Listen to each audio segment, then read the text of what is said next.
എൻ്റെ എല്ലാ കൂട്ടുകാർക്കും പുതിയൊരു വീഡിയോയിലേക്ക് സ്വാഗതം. ഇന്ന് ഞാൻ പച്ച പപ്പായ കൊണ്ട് വളരെ രുചികരമായിട്ടുള്ളൊരു തോരൻ്റെ റെസിപ്പി ആയിട്ടാണ് വന്നിട്ടുള്ളത്. ഇതിലൊരു പ്രത്യേക ഇൻഗ്രീഡിയൻ്റ് കൂടെ ചേർക്കുമ്പോഴാണ് നമുക്ക് ആ പപ്പായ തോരന് വളരെ ടേസ്റ്റി ആയിട്ട് മാറുന്നത്.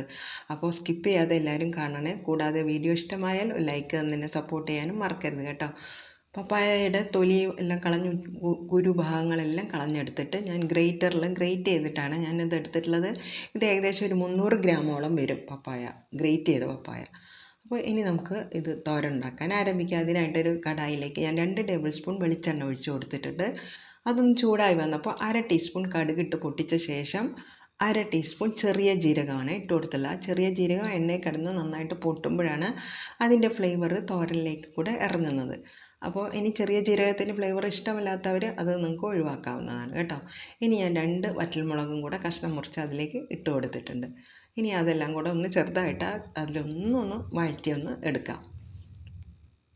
ഇതൊന്ന് ചെറുതായിട്ടൊന്ന് വഴന്ന് വന്നാൽ മതി. ഇനി നമ്മൾ എരിവിനായിട്ട് ഇതിൽ പച്ചമുളകാണ് ചേർക്കുന്നത്. അപ്പോൾ ഞാനിവിടെ 3 പച്ചമുളക് വളരെ കുനുകുനാന്ന് അരിഞ്ഞെടുത്തിട്ടുണ്ട്. കാരണം ചെറിയ കുട്ടികളൊക്കെ തോരൻ കഴിക്കുമ്പോൾ അവർക്ക് കടിച്ചു പോകരുത്. അതുകൊണ്ട് വളരെ പൊടിയായിട്ട് അരിഞ്ഞിട്ടാണ് അതിലേക്ക് ഇട്ട് കൊടുത്തിട്ടുള്ളത്. അപ്പോൾ എരിവിനനുസരിച്ച് നിങ്ങൾ പച്ചമുളക് ചേർത്ത് കൊടുക്കാം. അത് ചെറുതായിട്ടൊന്ന് മൂത്ത് വരുമ്പോൾ നമുക്ക് അതിലേക്ക് ഒരു വലിയൊരു സവാള അരിഞ്ഞത് നമുക്ക് അതിലേക്ക് ചേർത്ത് കൊടുക്കണം. തോരനിൽ എപ്പോഴും ഒരു സവാള ഇടുന്നത് വളരെ നല്ലതാണ്. ഇനി ആ സവാള വല്ലാതെ ബ്രൗൺ കളറൊന്നും ആയിട്ട് വരണ്ട, ഒന്ന് ചെറുതായിട്ടൊന്ന് വഴന്ന് വന്നാൽ മതി. അതിനായിട്ട് നമുക്ക് ചെറുതായിട്ടൊന്ന് പതുക്കെ ഒന്ന് ഫ്ലെയിമൊക്കെ ഒന്ന് മീഡിയത്തിലാക്കി വെച്ച് ഒന്ന് വഴറ്റി കൊടുക്കാം. അപ്പോൾ ഇനി ഇതൊന്ന് ചെറുതായിട്ടൊന്ന് വഴന്ന് വന്നാൽ മതി. ആ സമയത്ത് ഞാൻ കുറച്ച് കറിവേപ്പിലയും കൂടെ ഇട്ട് കൊടുക്കുന്നുണ്ട്. ഇനി നമുക്ക് ഇതിലേക്ക് നമ്മൾ ഗ്രേറ്റ് ചെയ്ത് വെച്ചിട്ടുള്ള പപ്പായയാണ് ചേർത്ത് കൊടുക്കേണ്ടത്. ചില സ്ഥലങ്ങളിൽ ഇതിന് ഓമയ്ക്ക എന്ന് പറയും, ചില ഭാഗങ്ങളിൽ ഇതിനെ കർമൂസ എന്ന് പറയും, കപ്ലങ്ങ, പല പേരിലാണ് അറിയപ്പെടുന്നത്. ഒരുവിധം എല്ലാ വീടിൻ്റെ മുറ്റത്തും ഈ ഒരു മരം ഉണ്ടാകാതിരിക്കില്ലല്ലോ. അപ്പോൾ ഇത് നിങ്ങൾ പപ്പായ കിട്ടുമ്പോൾ ഒന്ന് ഇതുപോലെ ഒന്ന് തയ്യാറാക്കി നോക്കണം കേട്ടോ. ഇനി ഞാൻ 1/2 ടീസ്പൂൺ മഞ്ഞൾപ്പൊടി അതിലേക്ക് ചേർത്ത് കൊടുത്തിട്ടുണ്ട്. ഇനി ആ പൊടിയുടെ പച്ചമണമൊക്കെ ഒന്ന് ചെറുതായിട്ടൊന്ന് പോകാൻ വേണ്ടിയിട്ട് നമുക്ക് ഇതുപോലെ ഒന്ന് ഇളക്കി കൊടുക്കാം. ഇനി നമ്മൾ ഗ്രേറ്റ് ചെയ്ത് വെച്ചിട്ടുള്ള പപ്പായ നമുക്ക് അതിലേക്ക് ഇട്ട് കൊടുക്കാം. മുഴുവനായിട്ട് ഇട്ടു. ഈ പപ്പായ എന്ന് പറയുമ്പോൾ അതിൽ വാട്ടർ കണ്ടൻറ്റ് കുറച്ച് കൂടുതലാണ് കേട്ടോ. അപ്പോൾ വെള്ളം അധികം ഒഴിക്കാതെ വേണം നമ്മൾ വേവിച്ചെടുക്കാൻ. ഇനി ഞാനിതിലേക്ക് ഒരു 2 ടേബിൾ സ്പൂൺ തേങ്ങ ചിരകിയത് ഇട്ട് കൊടുത്തിട്ടുണ്ട്. തേങ്ങ ഇല്ലെങ്കിൽ ഒരു നിർബന്ധവുമില്ല കേട്ടോ ഇതിലിട്ട് കൊടുക്കണമെന്ന്. തേങ്ങ ഇല്ലാതെ നമ്മൾ ഞാൻ നേരത്തെ പറഞ്ഞ ആ ഒരു ഇൻഗ്രീഡിയൻറ്റ് കൂടെ ഇട്ട് ഉണ്ടാക്കി കഴിഞ്ഞാൽ നല്ല ടേസ്റ്റി തോരനാവും. അപ്പോൾ ഇവിടെ തേങ്ങ ഉള്ളതുകൊണ്ട് മാത്രമാണ് ഞാൻ 2 ടേബിൾ സ്പൂൺ തേങ്ങ ഇട്ട് കൊടുത്തിട്ടുണ്ട്. കൂടെ തന്നെ പാകത്തിനുള്ള ഉപ്പും ഈ സമയത്ത് നമ്മൾ ചേർത്ത് കൊടുത്ത് ഇനി ആ തേങ്ങയും ഗ്രേറ്റ് ചെയ്ത പപ്പായയും നമ്മൾ വഴറ്റിയ സാധനങ്ങളും ഉപ്പും എല്ലാം നന്നായിട്ടൊന്ന് ഇതുപോലെ ഒന്ന് ഇളക്കി മിക്സ് ചെയ്തെടുക്കണം. നല്ല പോലെ എല്ലാ ഭാഗത്തേക്കും ഉപ്പും തേങ്ങയും എല്ലാം ഒന്ന് ഇളകി വരാൻ വേണ്ടിയിട്ട് ഇതുപോലെ ഒന്ന് ഇളക്കി പരത്തി ഇട്ട് കൊടുക്കാം കേട്ടോ. ഇനി ഇതിലേക്ക് അധികം വെള്ളമൊന്നും ഒഴിക്കരുത്.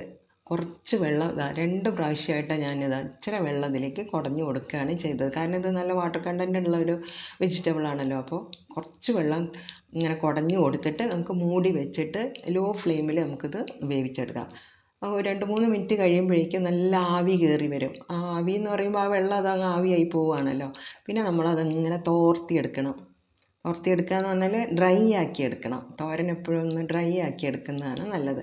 പ്രത്യേകിച്ച് ഈ ഓമയ്ക്കയിൽ വാട്ടർ കണ്ടൻറ്റ് ഉള്ളതുകൊണ്ട് അത് നന്നായിട്ട് നമ്മൾ ഡ്രൈ ആക്കി എടുക്കണം. ഇനി ഈ സമയത്ത് ഞാനിതിൽ ചേർക്കുന്ന ആ സ്പെഷ്യൽ ഇൻഗ്രീഡിയൻ്റ് എന്താണെന്ന് പറയട്ടെ. പൊട്ടുകടലയാണ് കേട്ടോ. ഒരു 1/4 കപ്പ് പൊട്ടുകടല ഞാൻ മിക്സിയുടെ ചെറിയ ജാറിലേക്ക് ഇട്ട് കൊടുത്തിട്ടുണ്ട്. ഇനി അത് ഒറ്റ പ്രാവശ്യം ഒന്ന് പൾസ് ചെയ്തെടുത്തിട്ട് കൊണ്ടുവന്ന് വയ്ക്കാം. ഒറ്റ അടി പൊടിയാൻ പാടില്ല, വല്ലാതെ പൊടിയാൻ പാടില്ല. ചെറിയ ചെറിയ തരിയായിട്ട് അതിൽ കിടക്കണം. അപ്പോഴാണ് നമുക്ക് അതിൻ്റെ കൂടെ കടിക്കുമ്പോൾ നല്ലൊരു ടേസ്റ്റ് ആയിരിക്കും തോരന് കേട്ടോ. ഇനി ആ പൊട്ടുകടല ഗ്രേറ്റ് ചെയ്തതും കൂടെ അതിലേക്ക് ഇട്ടിട്ട് നമുക്ക് വീണ്ടും നല്ല പോലെ ഒന്ന് മിക്സ് ചെയ്തെടുക്കാം. എല്ലാ ഭാഗത്തേക്കും അതൊന്ന് എത്താൻ വേണ്ടിയിട്ട് ഇതുപോലെ ഇളക്കി പരത്തി ഇങ്ങനെ ഇളക്കുക പരത്തുക അങ്ങനെ ചെയ്തിട്ട് നമുക്ക് ഈ തോരൻ ഇങ്ങനെ ആക്കിയെടുക്കണം. അപ്പോൾ ഇങ്ങനെ ചെറിയ ലോ ഫ്ലെയിമിലാണ് ഈ സമയത്ത് ഇടേണ്ടത്. നമുക്ക് പെട്ടെന്ന് തന്നെ ആവി കയറുമ്പോൾ ആ പൊട്ടുകടലയും ആവശ്യത്തിന് വെന്ത് വരും. അധികം ഒന്നും വേകേണ്ട ആവശ്യമില്ലല്ലോ. ഇപ്പോൾ നല്ലൊരു തോരൻ തയ്യാറായി വന്നിട്ടുണ്ട്. ഇതുപോലെ ഒന്ന് തട്ടിപ്പൊത്തി വെച്ചിട്ട് ആ ലോ ഫ്ലെയിമിൽ തന്നെ ഒരു 2-3 മിനിറ്റും കൂടെ നമുക്കൊന്ന് ആവി കയറ്റിയെടുക്കാം. അപ്പം നിങ്ങളുടെ വീട്ടിലൊക്കെ പപ്പായ ഉണ്ടാകുമല്ലോ. അപ്പോൾ ഇതുപോലെ ആ പൊട്ടുകടലയും കൂടെ ഗ്രേറ്റ് ചെയ്ത് ചേർത്തിട്ട് നിങ്ങളൊന്ന് ഉണ്ടാക്കി നോക്കണം കേട്ടോ. തേങ്ങ ഇടേണ്ട യാതൊരു ആവശ്യമില്ല. ഞാൻ തേങ്ങ ഉള്ളതുകൊണ്ട് മാത്രമാണ് കേട്ടോ ഇട്ട് കൊടുത്തത്.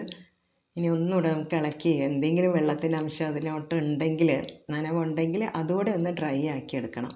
നല്ല പൊടി പൊടിയായിട്ട് നമുക്ക് ഈ തോരൻ ഇതുപോലെ ഉണ്ടാക്കിയെടുക്കാം. ക്യാബേജ് തോരനേക്കാളും വളരെ ടേസ്റ്റാണ് ഇതുപോലെ നിങ്ങൾ പച്ച പപ്പായ കൊണ്ട് തോരൻ ഉണ്ടാക്കിയാൽ.